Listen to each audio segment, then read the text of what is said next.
truth? Oh, I'm all ears. Okay. The truth. I always tell the truth, even when I lie. Why do you find it so hard to believe? Why do you find it so easy? It's never been easy. You want answers? I think I'm entitled. You want answers? I want the truth. All I'm offering is the truth. Nothing more. Good afternoon and welcome to Truthful Talk. I am your host, Samantha DeGeorge, and alongside with me, I have my beautiful and gorgeous husband, Marco DeGeorge, which is also my co-host. Yes, I am. Hi. Hi. And for those of you not listening in the afternoon, hello, whatever time of day it is to you. For us, it's afternoon. For us, that's when we're recording this. So it's just good funny. Morning, good afternoon, and good night. On live radio, we could actually use the time of day, but on a podcast, we can't control when someone's listening. So it's, Hello, everyone. There you go. Hello. We hope you're doing fine on this wonderful day. Whatever day that might be. Yeah. So how are you? Me? Yeah. Or are you asking the audience? I'm asking you. You're asking me. Okay. I couldn't tell. They can't respond to me. No, I know. I just wasn't too sure what was happening. So I'm good. Today's a special day. Today is a special day. Well, for a couple of reasons. One, it's our daughter's birthday, which is awesome. That's what I'm thinking of. Yeah. It's our daughter's birthday. Yeah. That's a big deal. Number two, I'm going to catch you off guard. Okay. So what's today? I'm going to ask you rapid fire questions. Okay. Yeah. And you have no idea what I'm going to ask you. If I were to guess, if today's a special day, today was the day we had the celebration of our wedding at Truthful Acting like 10 years ago or whenever it was. No way. Yeah. Or was that yesterday? I actually don't know. Oh, you don't know that. Is that so sad? Oh my God. So yeah, so it was either yesterday or today. It couldn't have been today because it would have been on Lace's birthday and I would have remembered that. But it was right around like April 26th, 27th. It was right in that area. You guys, you'd think that I would remember this, right? Yeah, I remember our actual wedding day, yeah, but this was a celebration. Right. This was because we got married in the courthouse. Yeah. And then, right. So that was the actual official, getting married. And then we had a celebration of that. I'm going to have to look this up. It was in April. It was end of April. It was like April 26th is coming to mind, but somewhere in there. But anyway, so that's not it. So then what are you getting at then? Yeah, the rapid fire questions. Oh, that's the special day. It's special because it's catching you off guard and you're always like so prepared. Okay. All right. So that's it. Yeah. And here I thought I had you on the celebration of our wedding and you didn't even know that. I didn't even know that. I'm such a boy. All right. So okay. So you're saying you want to ask me questions and then. I do. Cause you're usually the talker. You're usually the one that's asking questions. Very true. Yeah. So I want to ask them. All right. Well, take it away. All right. So let's see. What's the one thing that actors stress about that they absolutely shouldn't stress about?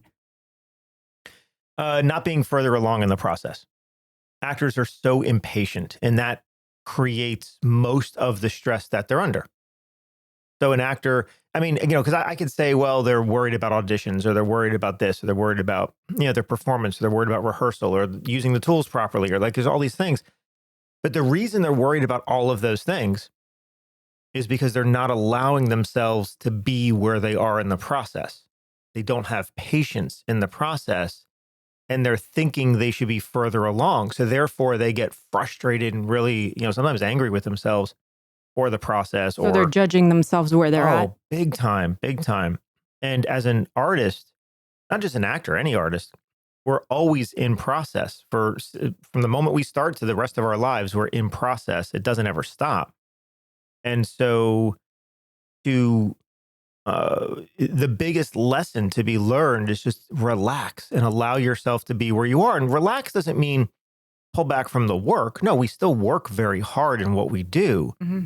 But we must not think of, we must not criticize ourselves, for example, for not being able to memorize as fast as we should, or for not being further along in our process as an actor.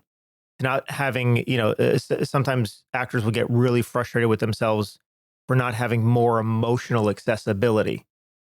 And I'm like, well, you just started this a year ago. Right. Of course you don't have emotional accessibility. I mean, it takes a long time to have that, and it's a process. And we start, we start learning how to work with the script, and we start learning how to work with outward focus. And we start, but then all of a sudden there's a part of our brain that thinks that we should immediately be jumping 20 years ahead in the process. And when actors hear that it takes 20 years to get there, they don't like to hear that. And so patience, which of course, as you know me, I think patience is something we all need more of in life. Yeah. Okay. Much less anything else, but okay. So which I think this actually ties into that. Well, the next two questions do. Did you want me to answer these faster? Yeah. You talk too much. I'm a teacher. I know. So what's the moment that you know that a student is finally getting it? That's such a hard question, because getting it, there's so many areas of the craft. I think the thing that really clicks for me is when they're excited to do the work. When they're not apprehensive about doing the work, but when they're excited to do the work. When they want to play? Yeah. And not play like in a joke, like actually explore. How about explore? When they're willing to explore, when they're willing to take my feedback and not take it as criticism, but take it, when they come into class, let's say, and they're excited about doing the next step. They're excited about, well, as you said, playing, which is that's the word we use, play, to jump up and work in whatever exercise we're doing, whatever scene we're doing. So yeah, to me, it's the work ethic. I can tell, when an actor's starting to get it, if they're willing to do the work. Dude, this is a big question, because I feel like this goes into not just acting in life, because every time we're having something and you know where I'm getting at with this, and I get okay. Like when we're talking about something and I get defensive. Oh, yes.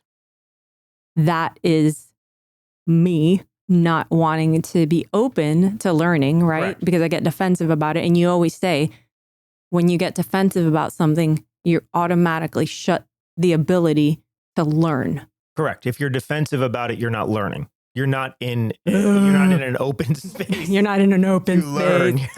You're not. So the more you defend what you're doing, that's logically, right? Your logical mind's coming in. Yeah. Not to get too psychological on it, but it's right. That's what's happening. Your fear center comes in and is blocking out. You're trying to defend you and who you are and how you are acting, and you're not open to learn. Yeah. Okay. All right. So next question. Okay. What is more difficult to teach? Vulnerability or trust? They kind of go hand in hand, but vulnerability or trust. So when you say trust, are we trusting what? Is it trust in general, or are we trusting? I suppose it, yeah. Yeah, because there's different levels of trust. There's one, trusting your partner, which is a difficult one. Then there's how about trusting yourself? Oh, trusting, well, that would absolutely be the most difficult. Trusting yourself, yes, that would easily be the most difficult thing than vulnerability. Because someone can still be vulnerable, not realize they're being vulnerable, or still be defensive about being vulnerable. I mean, there's still some things that go along with that. But trusting yourself in the process and everything. That's why I always say we have to, trust our director, trust our partners, external from us. Then we need to trust the process that we learn. And then we need to learn how to trust ourselves. That's kind of the final step in that. That's what takes 20 years. That's the piece that takes 20 years, is trusting yourself. That's the I am enough part of the journey. Okay. All right. So what is the first thing that you look for when someone walks into your class? or walks into the studio?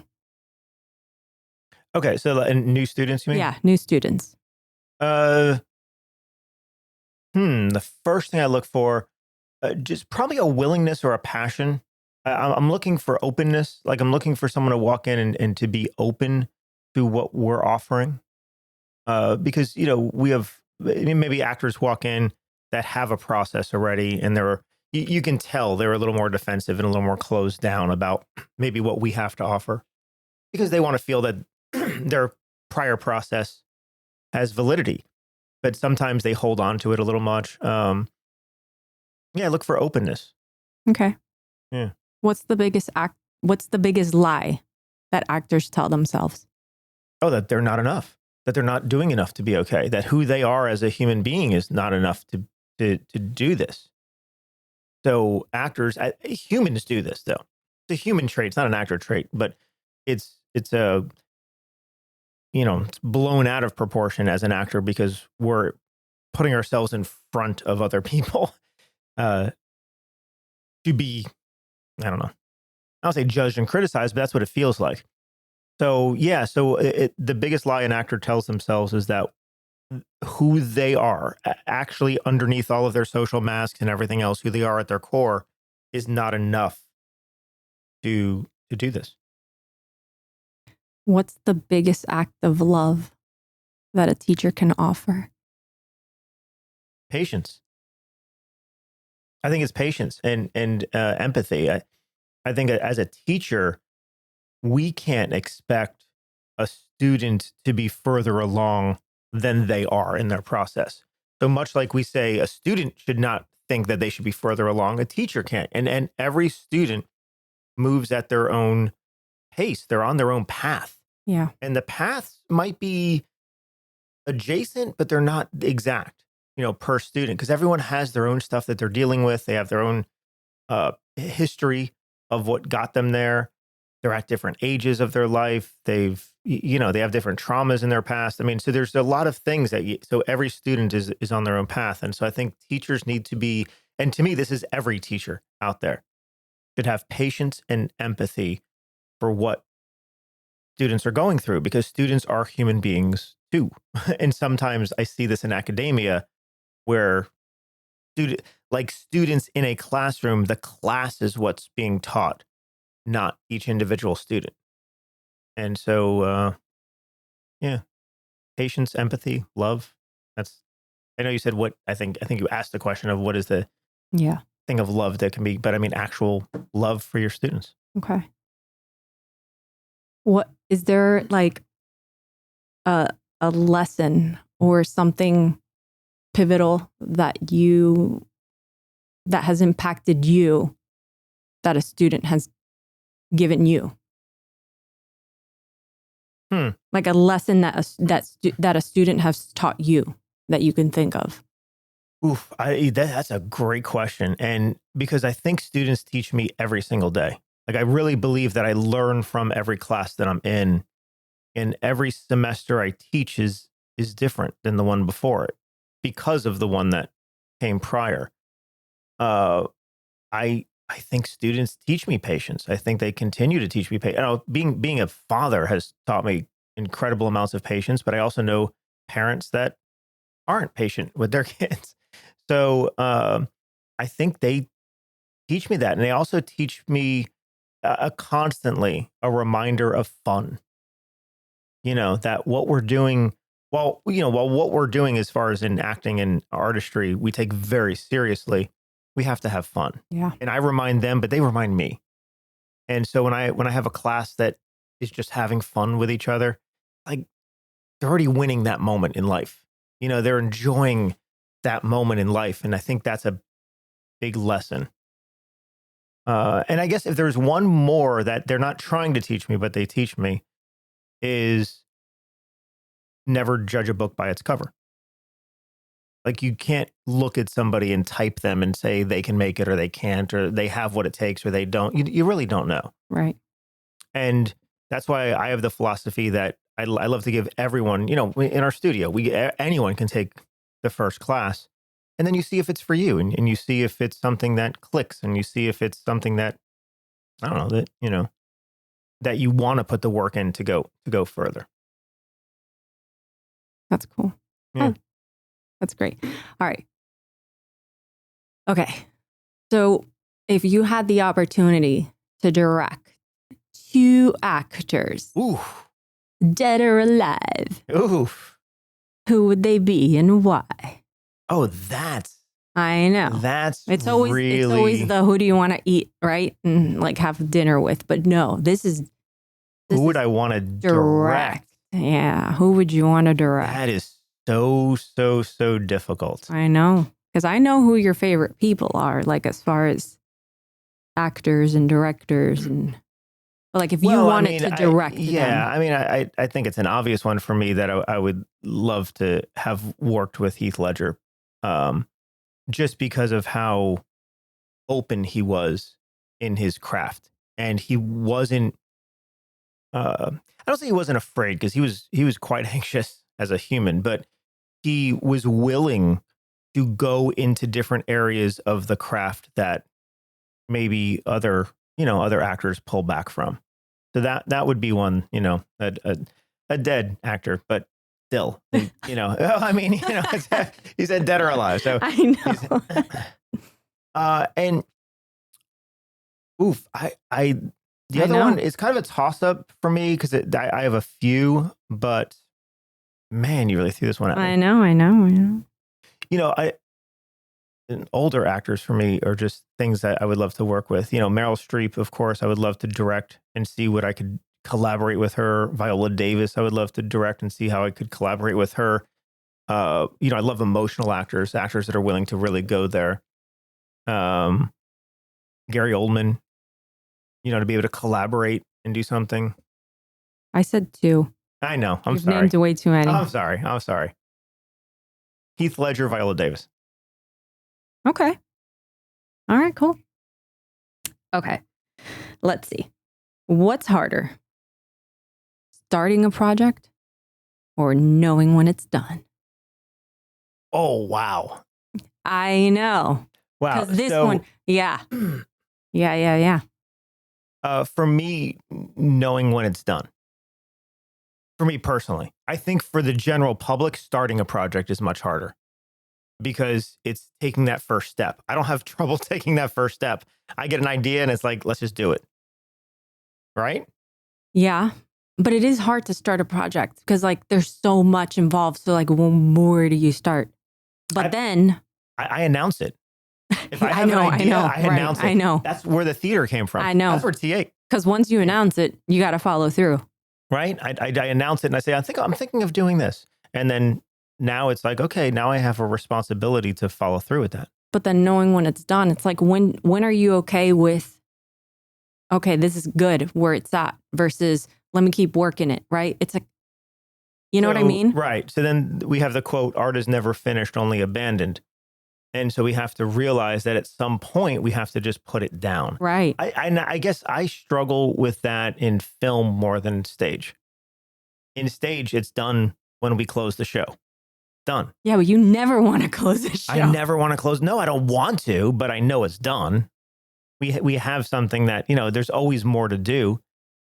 Oh, I wish we could run a show for years. I mean, and I think some of them are very worthy to do that.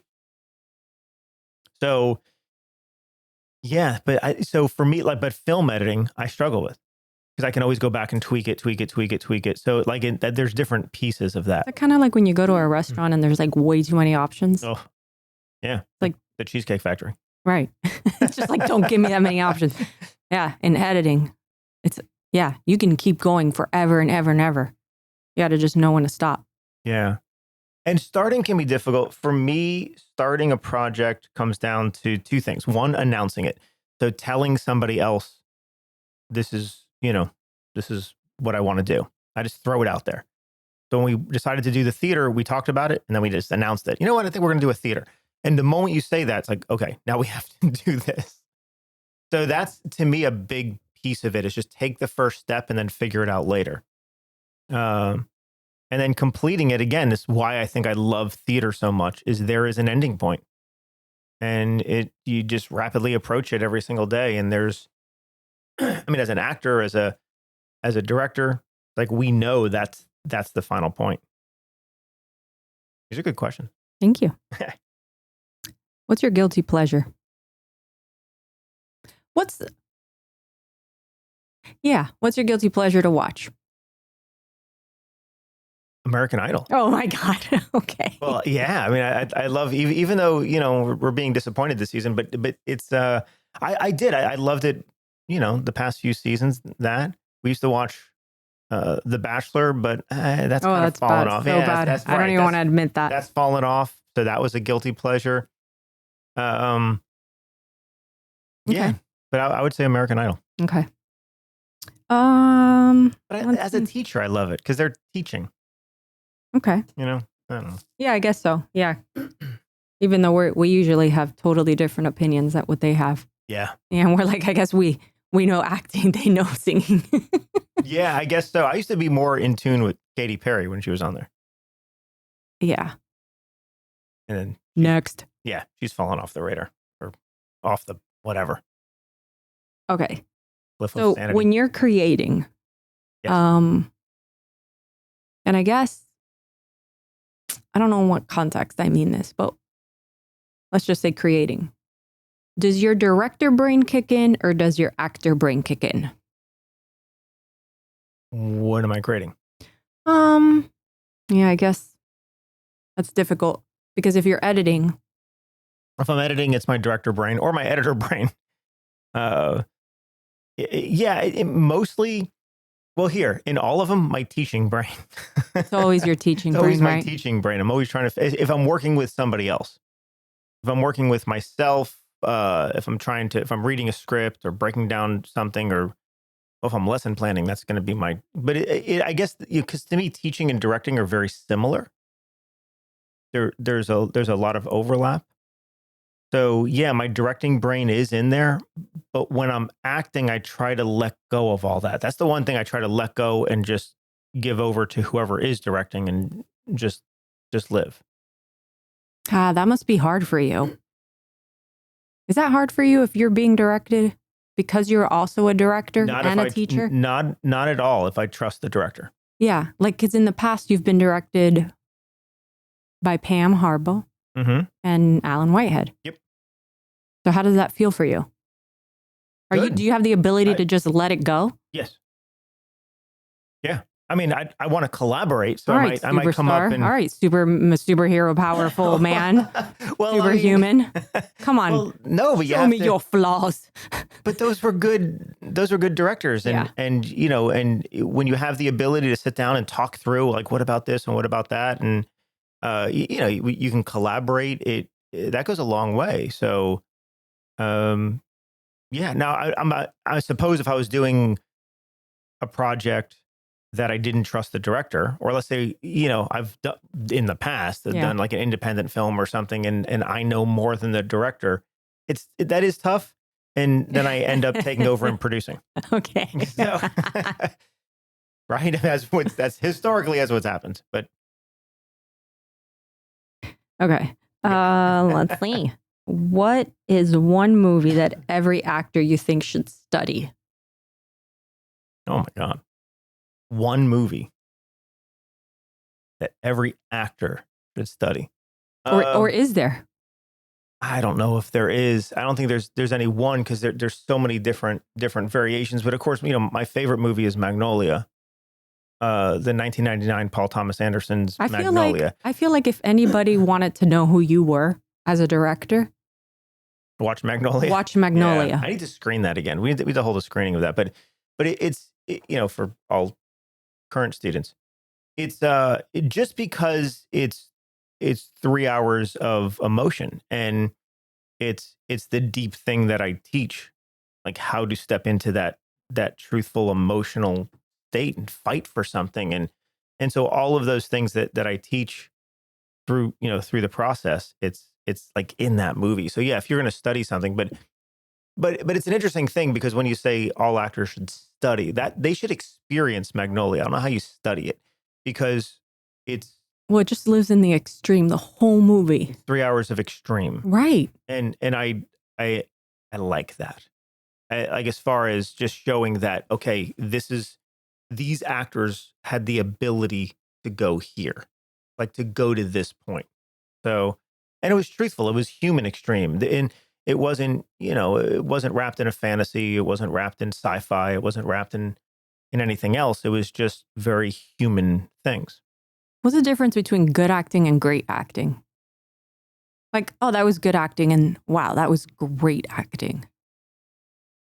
So I think good acting happens when we have actors that are capable in using the tools. They're capable of stepping in to a moment and maybe bringing something to life.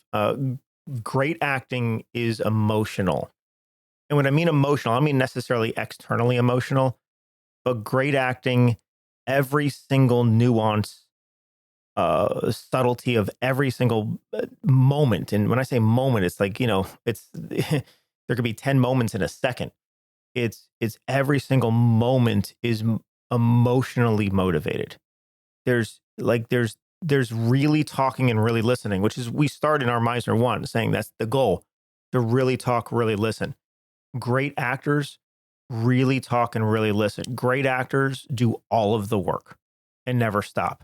Good actors do some of the work. Great actors do all of the work and they're never satisfied. They never reach a point where they say this is good enough. Does that kind of go into like it takes 20 years? Yeah. Where, funny, we were talking about this yesterday, Alethea and I, where she was saying, some people think it takes 20 years, but it takes 20 years of hard work. Like Yes. it's not just, we're not just, It's not just sitting- time. it's not just time. It literally takes work. 20 years of work. Well, it's the whole, the 20 years kind of equates to 10,000 hours. Right. Right. And if you're working on something part-time for, 10,000 hours at a part-time basis, it's going to take 20 years to get there. Could you accelerate that? Yeah, you probably could. You could accelerate it by working full-time at it and doing it for 10 years. But it is the hard work. It's putting in every ounce of effort into it, as much as you possibly can. But not just putting the effort into it, learning from it. Like you have to put the effort in, you have to have the patience. You can't get frustrated. I mean, you can't be like critical of and being frustrated with things on a superficial level, because then you don't learn. So it's about working to improve over 10,000 hours, working to get better, and never, we talked about the other day, never resting on your laurels, but really never being satisfied. And, and that's a hard get, because I want actors to be very proud of their progress. I want actors to be, you need to reward yourself for the risks that you take along the way. So it's not like we're looking at a destination. But when I say never be satisfied, is we never do something, we never memorize and say, okay, that's good enough. No, we keep going. We never do personalization and say, okay, that's good enough. We keep going. Yeah. There's always, art is never finished, only abandoned. We have to keep going, keep going, keep going. But there's a way to do that and love it. So I think that it's that combination. It's the hard work mixed with loving this craft with everything you are. And yeah, it's in there somewhere. Is there something that you can't teach that actors have to discover for themselves?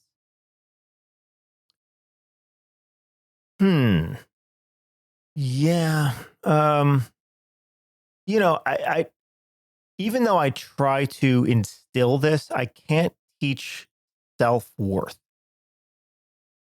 I can't tell somebody else how they should feel about themselves. I try to guide them with tools and guide them in that direction. And we, reward ourselves for the risks we take. We say, I am enough. We do all of these things, but really, that willingness of the actor is on them. Again, it goes into like, make sure you put these little Post-its all over your house and write this down. But if they don't do it, or they're not journaling it, right? Right. Yeah. So like the hard work of an actor, like, we teach it in class, but as far as what an actor has to learn on their own is they have to do it. They have to walk through the door. They have to see where it leads them. And that's something that is, like, so for example, you can get, I could give two actors a one-page script and say, work on this. And one actor will put everything they have into it. I mean, they'll spend hours upon hours working on it. The other one might look it over and say, okay, I got it. And they'll both come to the table. And again, it's going to be, it might actually not be that far apart when we're reading a one-page script. But there will be a nuance. I'd much rather work with the actor that's willing to go all in, because there will be nuances. There will be subtleties. There will be something that absolutely makes that acting stand out. Maybe not on a one page, but when we go to 10 pages or we go to 100 pages. Yeah. Okay. Can't teach. It's very difficult to teach that, because that's psychology that takes a much longer process to go through. Where are we on time? I have no idea where we are on time. We're good. We're good. Okay. Do you think that there's a natural chemistry between actors that, like, do you believe chemistry between actors is natural or can be built? It can absolutely be built. Okay. Yeah, the process builds chemistry. This whole idea of two actors needing to have actual chemistry is only a thing when they don't have process. When you have a process, you can have chemistry with absolutely anybody, because it has nothing to do with your relationship outside of this character. But the process allows you to have instant chemistry with whomever you need to, even if you don't know the person, even if, like, we just met today and it's like, oh, we're doing this scene together and we're supposed to have known each other for years. The process allows you to just jump into that moment and live that. So no, you don't have to have outside chemistry. Yeah, I love that, because I believe that too. I think you can connect with anybody. Yeah. Yeah, in the moment. Yeah, long as you're open. relationship is instant. And we can have any relationship instantly if we allow ourselves to. It's the logical mind that gets in the way, the fear that gets in the way. Do you have a proudest moment as a teacher? Like, is there a moment as a teacher that you're like, wow, I did that? Like, I know that sounds like a self-indulgent type of thing, but you know what I mean? Like, I don't know if I could distill it down to a proudest moment. That's like I know, because you proudest, teach, well, you that's teach like all the saying time. proudest moment as a parent. I know. I don't know if I could, because there's so many individual moments that would make me proud for our kids, and they're all different and they're different.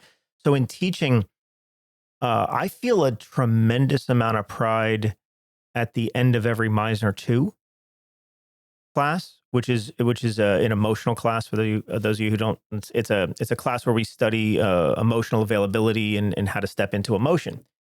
And at the end of that semester,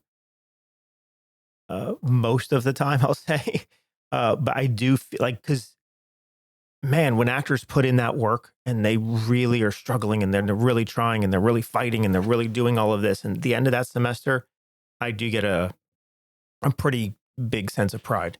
Yeah. In that. And I mean, the end of other semesters too, but that's the entry point to me. That's like the one big hurdle. I get it when I hear them talk about how like important the studio has been in their lives. Like, it hasn't just changed them as an actor, like it's changed them as a person. So yeah, and that's true too. I also have very proud moments when I see a positive change in somebody. Yeah. Not just as an actor, though, as a human. When I see them take control of their lives and I see them blossom into who they could really be. That's a big responsibility, dude. I tell you that. I'm like, I don't know how you can deal with that. Like, somebody telling you, this changed my life. Like, you changed my life. How do you even process somebody telling you that? I would be a mess all the time. I don't know. It's hard to, I don't know. It's hard to describe. I'm losing my voice. So what keeps you showing up even on, like, the hard days? The students. Oh, as a teacher, you're fueled by the students. Or again, this is my philosophy of teaching, and I think that's how it should be. I think you show up for the students. You don't show up for yourself. You show up because somebody is willing to learn. They want to learn. And it's my job to give them whatever they need. So, yeah, that's why I show up. What makes you feel hopeful for the future of storytelling?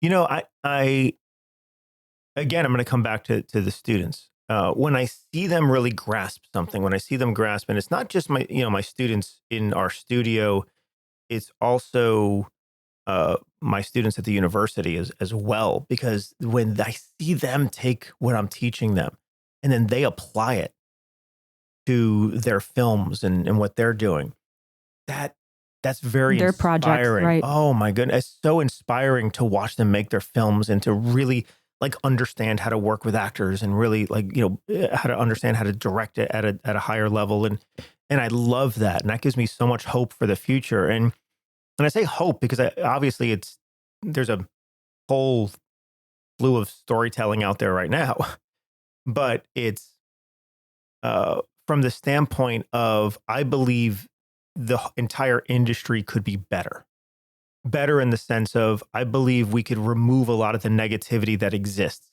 We don't need to be stressed while making a film. We don't need to treat people poorly. We don't need to have any level of inappropriateness that occurs between director and actor or actor to actor or, whatever in the industry. And so I think we can do that. And so when I really teach those lessons and I see them take that in, it's like, oh, this is the future, right? I'm looking at the future of the filmmaking industry. I'm looking at the future of theater. I'm looking at the future, and that's really inspiring.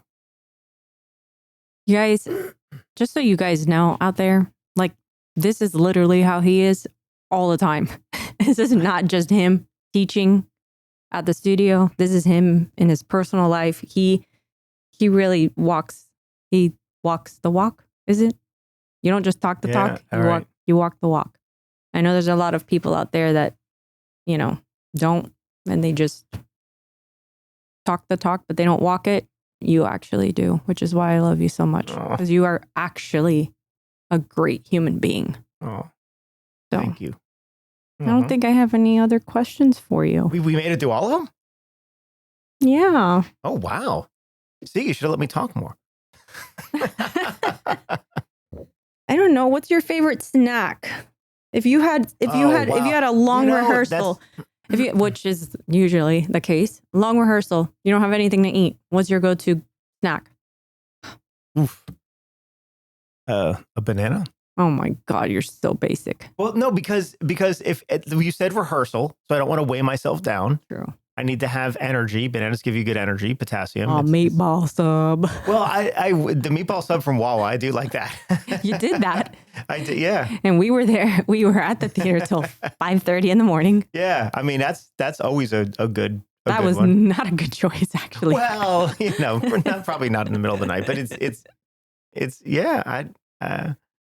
When I'm rehearsing, I don't like to eat a lot. When I'm acting, I don't like to eat a lot. You got a good hype song? Something that gets you like pumped up, like well, I guess this all depends on if you are working on a show. Like if you're an actor, you got a good hype song.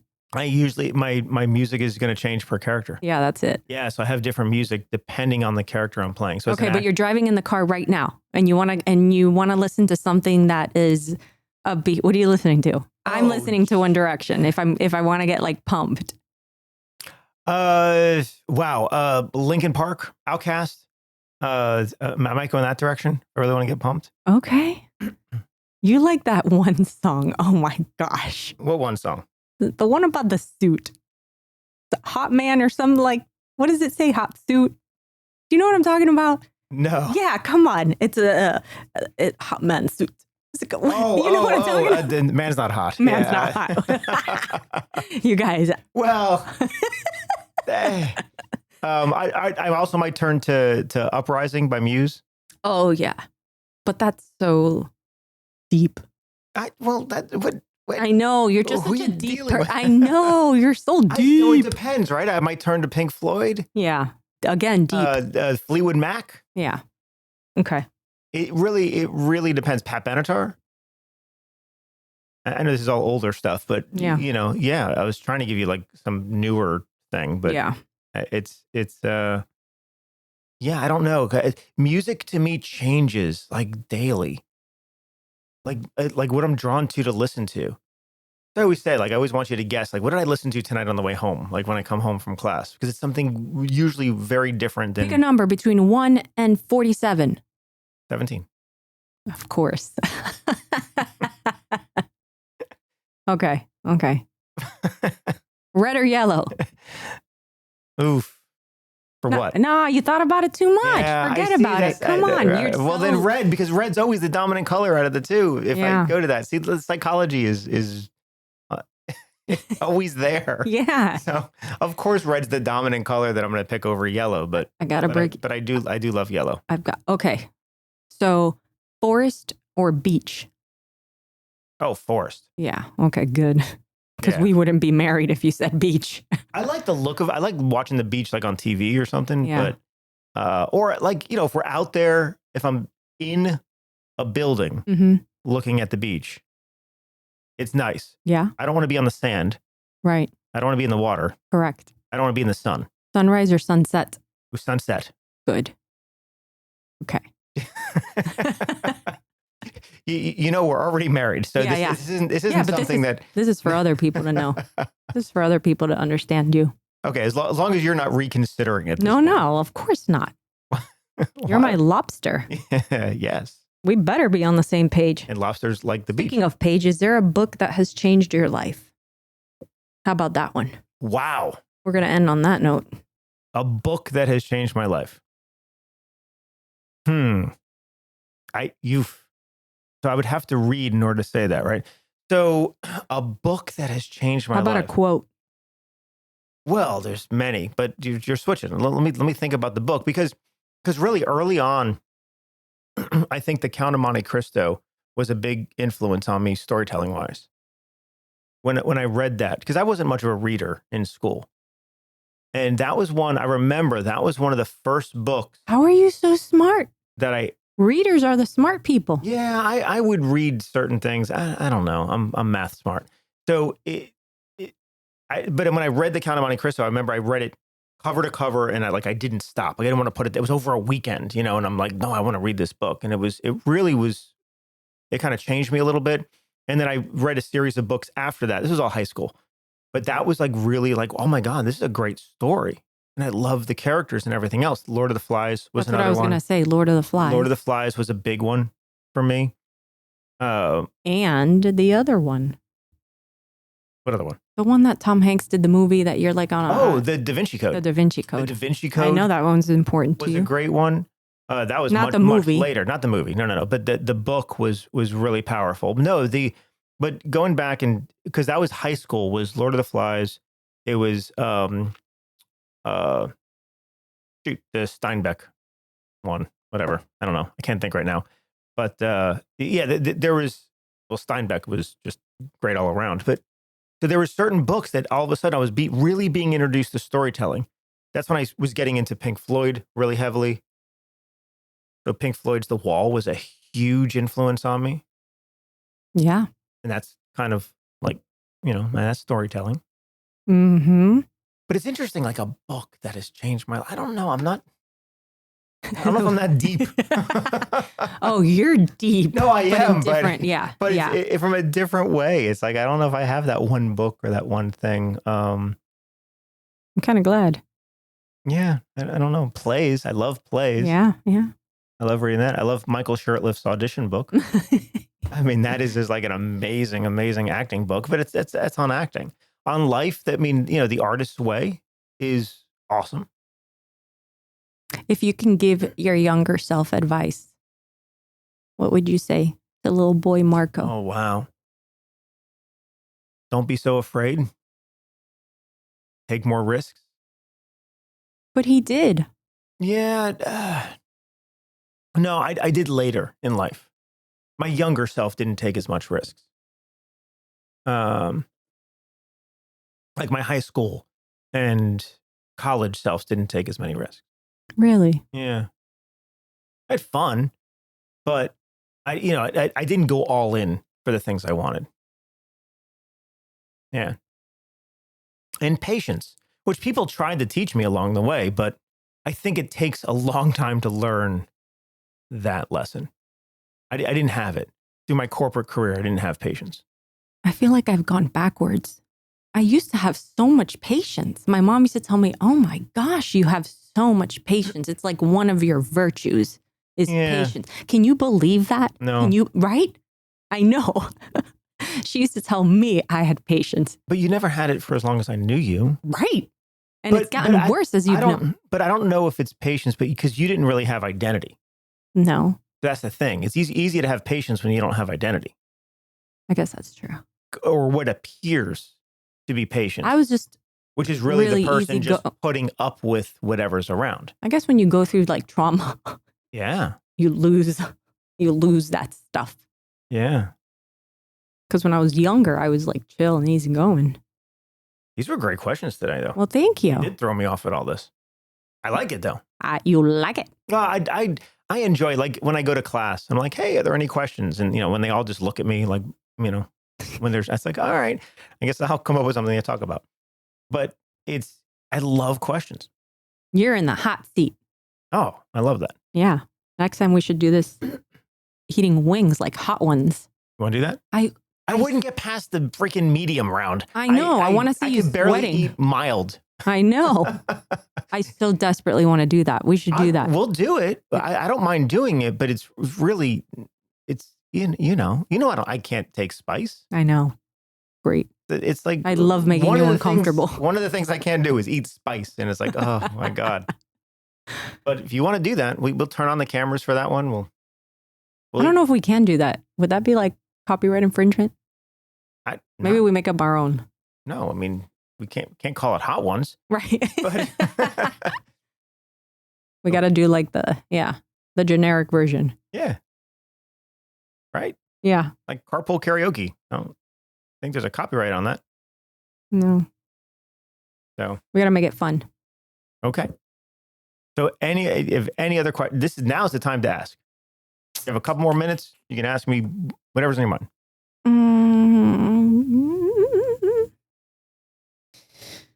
What's one? Is there a skill that you would love to learn?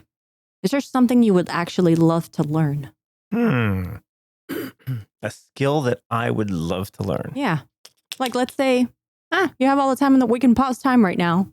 Right. You don't have any responsibilities. What do you want to learn?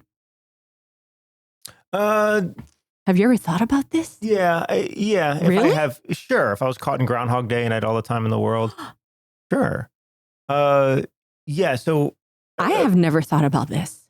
Classical piano. What? Yeah. We just learned something together at the same exact time. I had no idea. You would want to learn classical piano. Yes. Really? Yes. I think it's just absolutely beautiful. And I would love to learn that. Wow. Why? Because it's absolutely beautiful. And to just have the ability to just get that music out right in front of you whenever you're, I can see that because you feel music and you close your eyes when you're listening to music and you do this little thing with your fingers. Right. Yeah. To be able to just, yeah, right. Yeah. Because I do. I mean, everything is music to me. I mean, our your math brain. Music It's your math brain. My math brain. I see everything in math, everything in numbers. I mean, I see music as math. So it all ties in. That actually makes a lot of sense. Yeah. So I think that's actually really pretty, sweetie pie. Yeah. Or another language. Right? Yeah. Maybe. I know. I look back in high school, I'm like, if I studied just a little bit more, I would know Spanish now. Or just engaged the world around me as I lived in Miami. I might have, I might actually be able to speak Spanish now. I understand it, but I don't really converse well with it. So it's That's the one thing that I got on you. Yeah. Yeah, where I'm like, I know something you don't know. Yeah, you do. I love it. I love when you start talking Spanish. It's like, oh my God, that's so cool. You look at me and you're like, what? I understand most of what's being said. I was talking to my long guy the other day, and we're talking in Spanish, and Marco just looks at me. He's like, "What do you guys say?" I had normally I can understand. I had no idea what you guys were talking about. I know, it was that great. Was weird. I know, it was awesome. Because we're like, and you're like, what? That was weird. So cool. I actually have to think about this one on my, I don't know what I would want to learn. I know what I would like to learn. What is crocheting. That? Oh, well, you could. I would love to learn how to crochet. Most people do that in the it's second so cool. part of their life. I know. Anyway, so I know. I'm going to be the little old lady that learns how to crochet. Yeah. It's really cool. Well, this was fun. We should do this again sometime. Yeah. I enjoyed this. I'm here every day, 7 days a week. All right. Well, thank you. Thank you for interviewing me. I guess yeah, what it was. Asking me these rapid fire questions. I don't think they were so rapid fire, but they were questions. I have, I mean, then you have to ask me questions that are like yes and no or something, or like 1-word answers. I'm going to do that next time. I'm going to come up with 1-word answers. All right. Come up with like 100 1-word answers. Let's do it. And we'll do that. I got you, boo. Because I'm like, who did we go see that tried to do a rapid fire and it didn't work? Was it Will Wheaton? Was it Kevin Smith? There was somebody that was trying to do a rapid fire with Kevin Smith because like me. Never. Yeah. He's like me. He just goes on and on. I actually think he might be the one person in this world that speaks more than you. Is Kevin Smith. Yeah. It was amazing though. Yeah. Amazing. All right, everyone. Well, that's where we're going to leave you today. So thanks so much for tuning in. If you're in the Central Florida area and you haven't yet been out to our theater, we have a show running right now called Birds of North America. It's the writer is Anna Oyang Munch. She's a staff writer on the show Severance on Apple TV. And this play is absolutely amazing, what she's written. And so we have it on stage right now through May 18th. And it's really, really, really a great story. And if you're able to come out, we'd love to have you there. Tickets and information's online at totetickets.com, TOTE tickets.com. That's where to go to see that. And other than that, we are enrolling our new semester at Truthful Acting Studios. We're always enrolling a new semester at Truthful Acting Studios, but we are enrolling our summer semester. Right now, we do have, if you listen to this prior to May 10th, we have an open house on May 10th. Yeah, from 1 to 4. So if you're in the area, you can show up anytime between those hours and we will be there and you can meet us personally. So it would be great to see you there. And you can go to truthfulacting.com for more information on that. Other than that, we will see you next time in about a week. Yeah.